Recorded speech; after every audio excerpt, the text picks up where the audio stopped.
সবাইকে স্বাগত দীপ্ত সন্ধ্যার সংবাদে। সাথে রয়েছে দোলা ডলারের শুরুতেই জানাবো সংবাদ শিরোনাম। এবার বাংলাদেশ হাই কমিশনারকে তলব করল ভারত। এটা স্বাভাবিক ঘটনা বললেন স্বরাষ্ট্র উপদেষ্টা। জনশক্তি রপ্তানিতে বড় বাধা দালালদের প্রতারণা। প্রবাসী দিবসের অনুষ্ঠানে মন্তব্য প্রধান উপদেষ্টার। বিপিএল এর উদ্বোধনী অনুষ্ঠান বাতিল। সার্বিক নিরাপত্তা ও পারিপার্শ্বিক পরিস্থিতি বিবেচনায় এই সিদ্ধান্ত।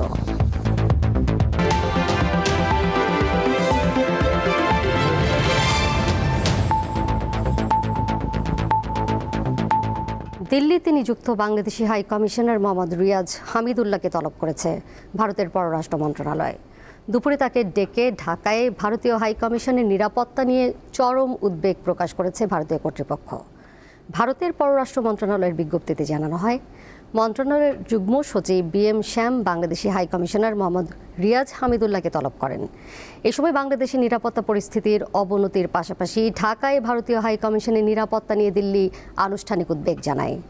ঢাকায় ভারতীয় মিশনের আশেপাশে নিরাপত্তা সংকট তৈরি করার পরিকল্পনা করা হচ্ছে জানিয়ে এই বিষয়ে বাংলাদেশের অন্তর্বর্তী সরকারের প্রতি দ্রুত কার্যকর ব্যবস্থা নেওয়ার আহ্বান জানায় ভারতীয় কর্তৃপক্ষ। এই ধরনের হুমকি দুই দেশের কূটনৈতিক সম্পর্কের জন্য অত্যন্ত উদ্বেগজনক বলেও উল্লেখ করেছে নয়াদিল্লি। নয়াদিল্লিতে বাংলাদেশের হাই কমিশনারকে ভারতের পররাষ্ট্র মন্ত্রণালয় তলব করা সাধারণ বিষয় বলে মন্তব্য করেছেন স্বরাষ্ট্র উপদেষ্টা জাহাঙ্গীর আলম চৌধুরী। তিনি বলেন, ঢাকাও তাদের হাই কমিশনারকে তলব করে। দুপুরে নারায়ণগঞ্জে বিকেএমই এর প্রধান কার্যালয়ে পুলিশ ভ্যান হস্তান্তর অনুষ্ঠানে তিনি এসব কথা বলেন।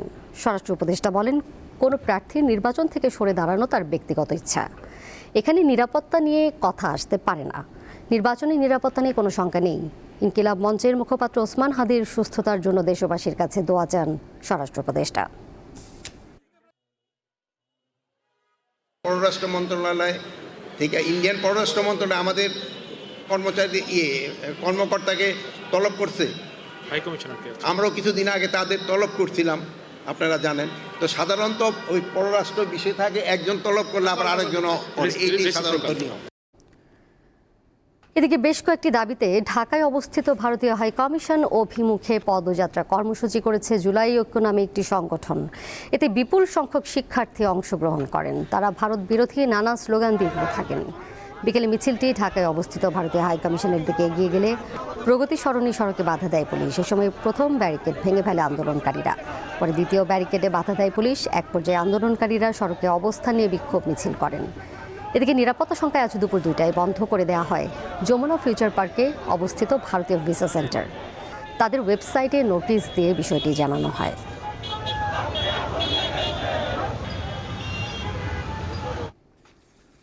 বাংলাদেশের নির্বাচন নিয়ে প্রতিবেশী নসিহত করার চেষ্টা করছে বলে মন্তব্য করেছেন পররাষ্ট্র উপদেষ্টা তৌহিদ হোসেন। বিকেলে পররাষ্ট্র মন্ত্রণালয় এক সংবাদ সম্মেলনে তিনি বলেন, বাংলাদেশের নির্বাচন নিয়ে প্রতিবেশীর নসিহত সরকারের কাছে সম্পূর্ণ অগ্রহণযোগ্য। গত 15 বছরে ভারত নিরপেক্ষ নির্বাচনের জন্য এমন নসিহত করেনি, তাহলে এখন কেন করছে, এই প্রশ্ন তোলেন তৌহিদ হোসেন। এদিকে বাংলাদেশের হাই কমিশনার মোহাম্মদ রিয়াজ হামিদুল্লাহকে ভারতের পররাষ্ট্র মন্ত্রণালয়ের তলবের বিষয়ে পররাষ্ট্র উপদেষ্টা বলেন, দিল্লিতে বাংলাদেশের হাই কমিশনারকে তলবের ঘটনা স্বাভাবিক। ঢাকা দিল্লি সম্পর্ক আগে থেকেই টানাপোড়েনে এতে নতুন মাত্রা যোগ হলো কিনা বলা কঠিন। ভারতে বাংলাদেশের মিশন ছোট করা হবে কিনা এমন প্রশ্নে এখনও তার প্রয়োজন নেই বলে জানান পররাষ্ট্র উপদেষ্টা।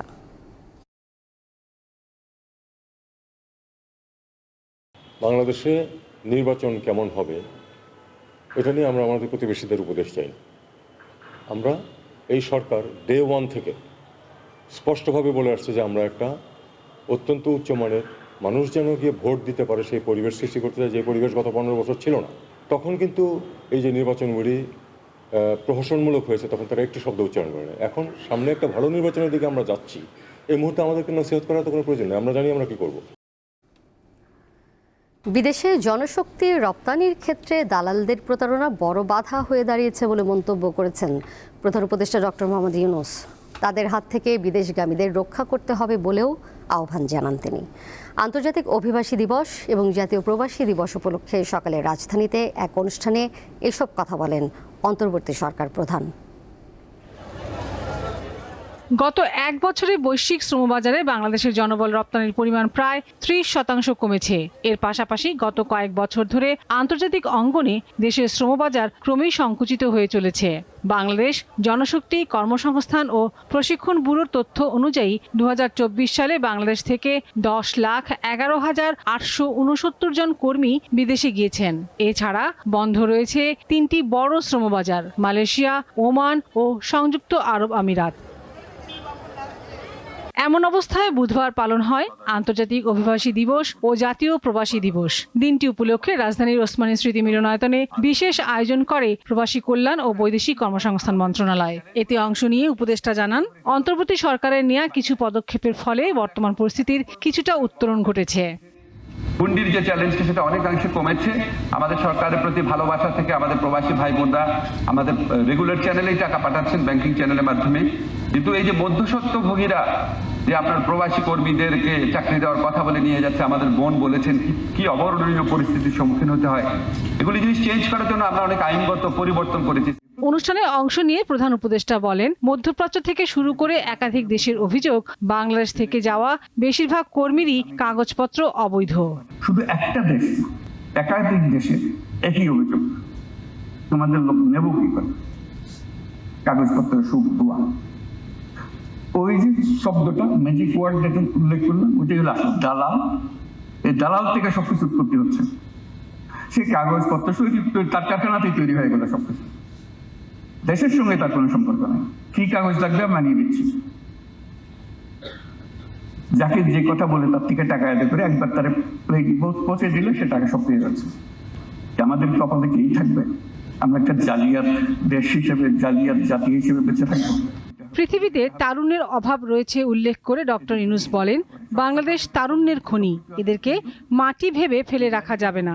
পৃথিবীতে তারুণ্যের অভাব, আর আমরা হলাম তারুণ্যের খনি।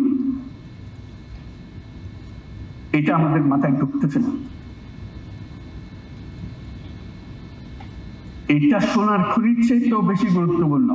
আমাদের 18 কোটি লোকের মধ্যে 9 কোটি লোকের বয়স 27 বছরের কম।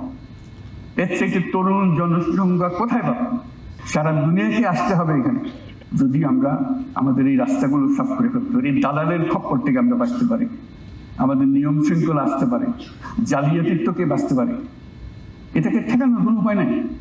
বিশেষজ্ঞদের মতে, গুটি কয়েক দেশ নির্ভর শ্রমবাজার বাংলাদেশের অর্থনীতির জন্য বড় ঝুঁকি তৈরি করেছে। এর মধ্যে কোনো একটি দেশ অভিবাসন নীতি পরিবর্তন করলে বা বাংলাদেশিদের জন্য শ্রমবাজার বন্ধ করে দিলে বাংলাদেশের জনশক্তি রপ্তানি মারাত্মকভাবে ক্ষতিগ্রস্ত হতে পারে।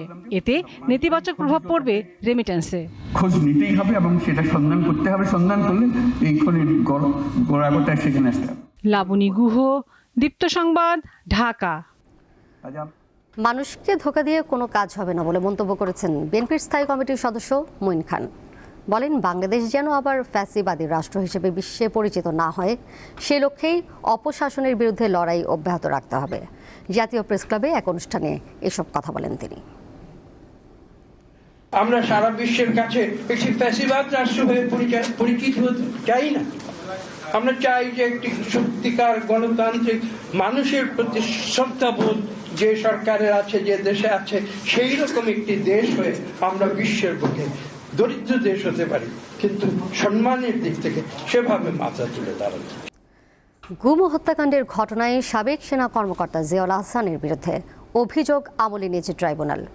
এদিকে কারফিউ জারি করে গণহত্যার পরিকল্পনার মামলায় আনিসুল হক ও সালমান এফ রহমানের বিরুদ্ধে অভিযোগ গঠনের শুনানি শুরু হয়েছে বুধবার।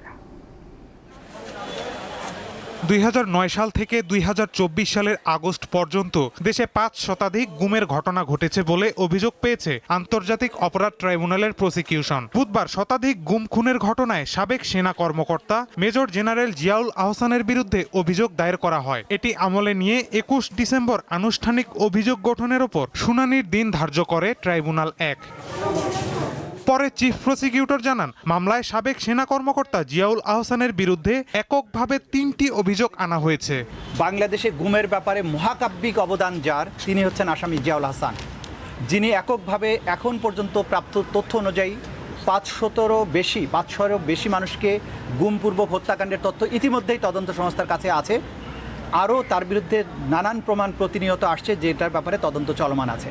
তিনি দাবি করেন গত 1.5 দশকে গুমের ঘটনার মাস্টার মাইন্ড ছিলেন জিয়াউল আহসান। সব কিছুর বাস্তবায়নের মাস্টার মাইন্ড বা মহানায়ক ছিল জিয়াউল হাসান। তার যে নিষ্ঠুরতা, তার যে হত্যাকাণ্ডের ধরন এবং হত্যাকাণ্ডের যে পরিমাণ, এটা বাংলাদেশে আর কারোর সাথে তুলনীয় নয়।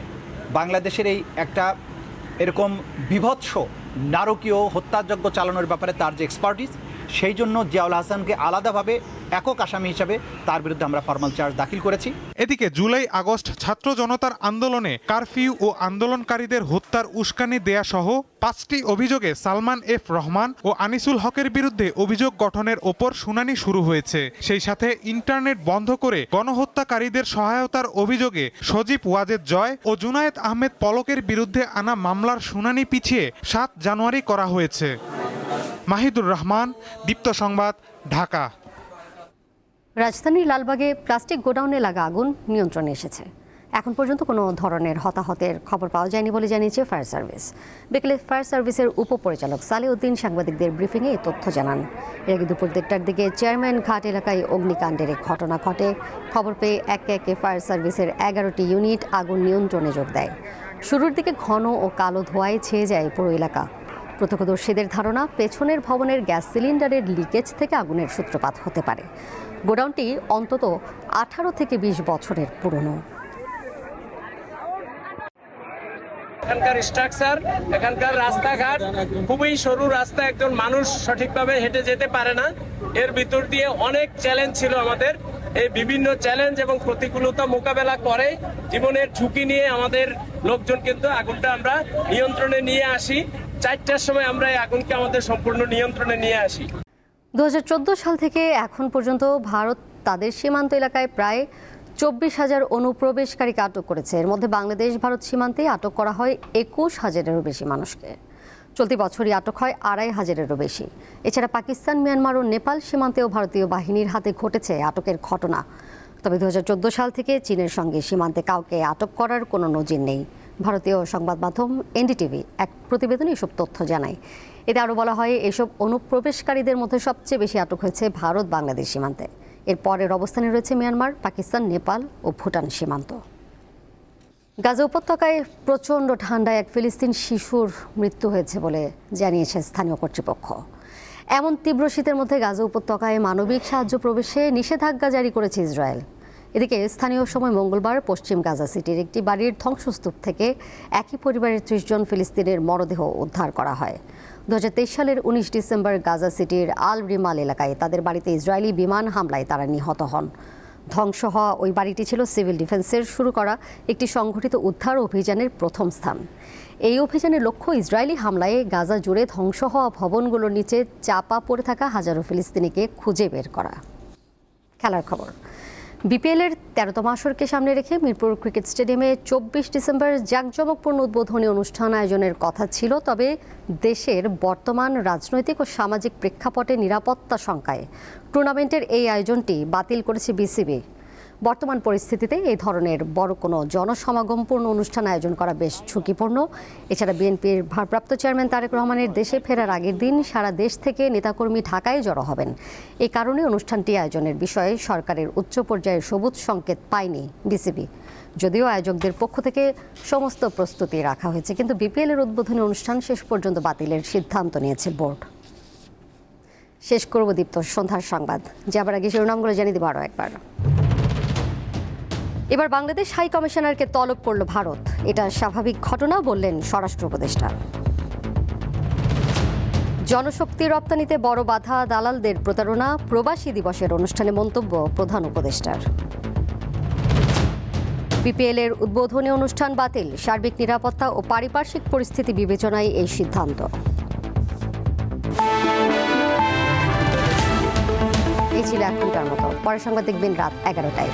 এছাড়াও আরও তথ্য এবং বিনোদনের নানা খবর জানতে যুক্ত থাকুন দীপ্ত ডিজিটাল প্ল্যাটফর্মে। ধন্যবাদ সবাইকে।